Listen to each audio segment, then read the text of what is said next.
YLS news में आपका स्वागत है। वेजिटेबल प्राइसेस हाइक, बारिश से सब्जियों के दाम बढ़े, दूध से महंगा हो गया टमाटर, दाल से महंगा मिल रहा धनिया।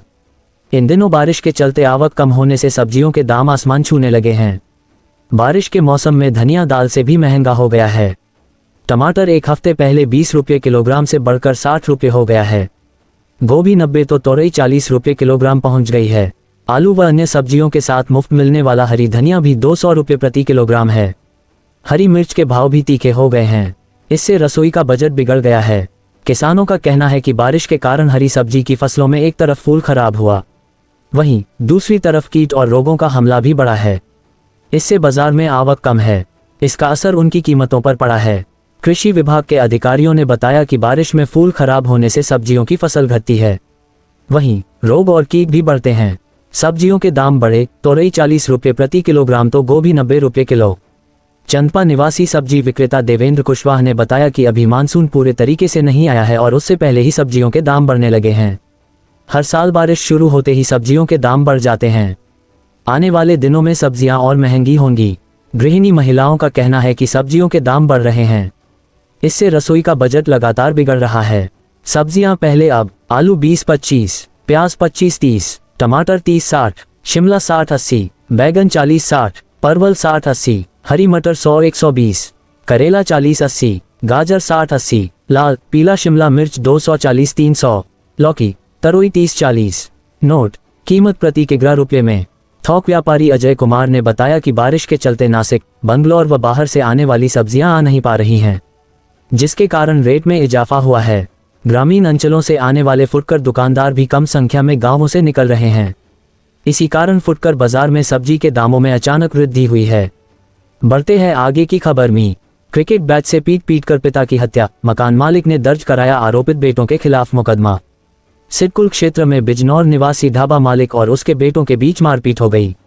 आरोप है कि बेटों ने क्रिकेट बैट से पिता के सिर पर हमला किया। अस्पताल ले जाने पर उसकी मौत हो गई। आरोप है कि परिवार ने शव को बिजनौर ले जाकर गुपचुप अंतिम संस्कार कर दिया। मकान मालिक ने बेटों के खिलाफ सिडकुल थाने में मुकदमा दर्ज कराया है। पुलिस ने छानबीन शुरू कर दी है। पुलिस के मुताबिक रावली महदूद निवासी सुनील धनगर ने सोमवार को सिडकुल थाने पहुंचकर पुलिस को बताया कि उसके मकान में बिजनौर निवासी अशोक का परिवार 1 महीने से किराए पर रह रहा था। अशोक राजा बिस्किट चौक के पास खाने का ढाबा चलाता था। सिडकुल क्षेत्र की घटना, मकान मालिक ने दर्ज कराया मुकदमा। बताया कि बाप बेटों के बीच कई बार झगड़े होते रहते थे। रविवार की रात भी उनके बीच मारपीट हुई। कुछ देर बाद उसने देखा कि अशोक के बेटे सचिन और शिवम उसे सहारा देकर ऊपर की मंजिल से नीचे ला रहे थे। अशोक के सिर पर पट्टी बंधी थी और खून बह रहा था। हत्या का मुकदमा दर्ज कर जांच में जुटी सिडकुल थाने की पुलिस। सुनील ने बताया कि उसने अशोक की पत्नी से तुरंत उसे अस्पताल ले जाने को कहा। परिवार उसे अस्पताल ले गया, लेकिन रात भर उनसे कोई संपर्क नहीं हो सका। सुबह जानकारी लेने पर पता चला कि अस्पताल में अशोक की मौत हो चुकी है और स्वजनों ने उसके शव को बिजनौर ले जाकर अंतिम संस्कार कर दिया है। मकान मालिक का आरोप है कि अशोक के बेटों ने क्रिकेट बैट से हमला कर उसकी हत्या की और फिर पुलिस को बिना सूचना दिए अंतिम संस्कार कर दिया ताकि मामला दबाया जा सके। इंस्पेक्टर मनोहर भंडारी ने बताया कि तहरीर के आधार पर हत्या का मुकदमा दर्ज कर जांच शुरू कर दी गई है। अशोक बिजनौर में कहां का निवासी था, इसका पता लगाया जा रहा है। जांच में आरोप सही पाए जाते हैं तो आरोपितों के खिलाफ कार्रवाई की जाएगी। अभी नहीं हुआ था सत्यापन। अशोक काफी समय से राजा बिस्किट चौक के पास ढाबा चलाता आ रहा था, जबकि उसके बेटे फैक्ट्री में काम करते हैं। मकान मालिक सुनील धनगर ने बताया कि अशोक का परिवार 1 महीने पहले उसके यहाँ रहने आया है। इससे पहले वह किसी दूसरी जगह पर रहते थे। सामने आया कि अभी तक अशोक का सत्यापन नहीं कराया जा सका था। बढ़ते हैं आगे की खबर में। अब क्राइम न्यूज। सोते समय फावड़े से गला काटकर युवक को मार डाला, छोटे भाई पर आपसी विवाद में हत्या का आरोप।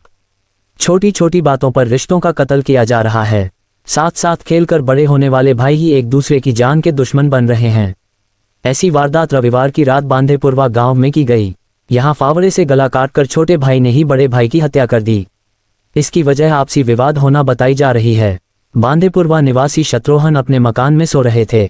सोमवार की सुबह वह देर तक नहीं उठे तो उनके भाई मनोज के परिवारजन मकान पर पहुंचे। मकान के अंदर शत्रुघ्न का चारपाई पर शव पड़ा था, गला कटा था और खून से बिस्तर सना था। घटनास्थल पर भीड़ जमा हो गई। छोटे भाई मनोज ने पुलिस को सूचना दी। पुलिस ने घटनास्थल पर फायर एंड टीम के साथ जांच की। मनोज ने अपने सबसे छोटे भाई दिलीप पर शत्रुघ्न की हत्या करने का आरोप लगाया है। फावड़े से गला काट दिया है। मनोज ने तहरीर में बताया कि उसके दूसरे भाई पंकज की पत्नी मीना व दिलीप से शत्रुघ्न का रविवार को विवाद भी हो गया था। मीना से मारपीट भी हुई थी। इसके बाद के रविवार की शाम पंकज व पत्नी मीना रिश्तेदारी में चले गए थे। दिलीप घर पर ही था। सुबह तक दिलीप रहा, इसके बाद वह गायब हो गया। बताया जा रहा है कि इसी विवाद की वजह से दिलीप ने शत्रुघ्न की हत्या कर दी है। 20 दिन पहले गांव आया था शत्रुघ्न। मनोज ने पुलिस को बताया कि शत्रुघ्न अविवाहित था। वह लखनऊ में रहकर मजदूरी करता था, बीच बीच में गांव आता रहता था। इधर 20 दिन से शत्रुघ्न गांव में ही रह रहा था। बढ़ते हैं आगे की खबर में। तमिलनाडु में रेलवे ट्रैक पार कर रही स्कूल बस को ट्रेन ने मारी टक्कर, 3 मासूमों की मौत, कई घायल। तमिलनाडु के कडलूर जिले के चेम्मनकुप्पम इलाके में मंगलवार सुबह एक दर्दनाक हादसा हुआ, जब तेज रफ्तार से आ रही ट्रेन ने बिना फाटक वाले रेलवे क्रॉसिंग पर स्कूल वैन को जोरदार टक्कर मार दी। इस भयानक हादसे में 3 मासूम बच्चों की जान चली गई, जबकि 10 बच्चे और वैन का ड्राइवर गंभीर रूप से जख्मी हो गए। ये हादसा उस वक्त हुआ जब स्कूल वैन रेलवे ट्रैक पार करने की कोशिश कर रही थी। तभी चिदंबरम जा रही एक पैसेंजर ट्रेन ने वैन को टक्कर मार दी और उसे करीब 50 मीटर तक घसीट लिया। टक्कर इतनी जबरदस्त थी कि वैन पूरी तरह तहस नहस हो गई। हादसे में 3 बच्चों की मौके पर ही मौत हो गई। हालांकि बच्चों के नाम अभी तक सामने नहीं आए हैं। चश्मदीदों के मुताबिक वैन में स्कूल के बच्चे सवार थे। हादसे के बाद घायल बच्चों और ड्राइवर को फौरन कडलूर के सरकारी अस्पताल ले जाया गया, जहां उनकी हालत नाजुक बनी हुई है। डॉक्टरों का कहना है कि मरने वालों की तादाद बढ़ सकती है। वैन ड्राइवर की लापरवाही से हुआ हादसा। स्थानीय लोगों और रेलवे अधिकारियों के मुताबिक ये हादसा वैन ड्राइवर की लापरवाही की वजह से हुआ। बताया जा रहा है कि ड्राइवर ने ट्रेन को देखने के बावजूद जल्दबाजी में ट्रैक पार करने की कोशिश की। रेलवे प्रोटेक्शन फोर्स (RPF) और जिला प्रशासन ने हादसे की तहकीकात शुरू कर दी है, ताकि इसकी असल वजह का पता लगाया जा सके और जिम्मेदारों को सजा दी जाए। हादसे की खबर फैलते ही इलाके में गम और गुस्से का माहौल है।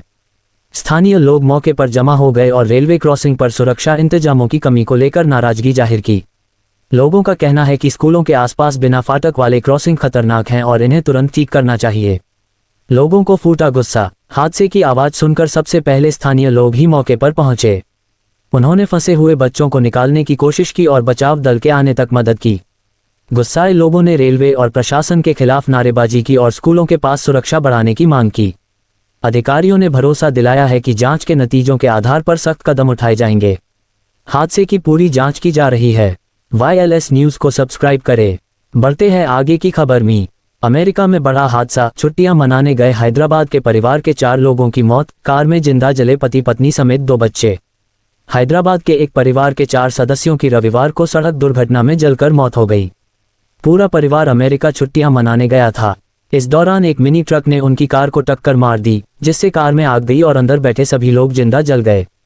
अटलांटा से डलास जा रहा था परिवार। हैदराबाद के रहने वाले श्री वेंकट, उनकी पत्नी तेजस्विनी और उनके 2 बच्चे अमेरिका के डलास में छुट्टियां मनाने गए थे। जब वे अटलांटा में अपने रिश्तेदारों से मिलने के बाद डलास लौट रहे थे, तभी गलत दिशा से आ रहे एक मिनी ट्रक ने उनकी कार को टक्कर मार दी। मृतकों का DNA टेस्ट जारी। टक्कर के बाद कार में आग लग गई और दंपति और उनके दोनों बच्चों की झुलसकर मौत हुई। मृतकों की पहचान सुनिश्चित करने के लिए DNA परीक्षण किए जा रहे हैं। DNA परीक्षण के बाद शवों को रिश्तेदारों के हवाले किया जाएगा। इस खबर को लगातार अपडेट किया जा रहा है। हम अपने सभी पाठकों को पल पल की खबरों से अपडेट करते हैं। हम लेटेस्ट और ब्रेकिंग न्यूज को तुरंत ही आप तक पहुंचाने के लिए प्रतिबद्ध हैं। प्रारंभिक रूप से प्राप्त जानकारी के माध्यम से हम इस समाचार को निरंतर अपडेट कर रहे हैं। ताज़ा ब्रेकिंग न्यूज और अपडेट्स के लिए जुड़े रहिए जागरण के साथ।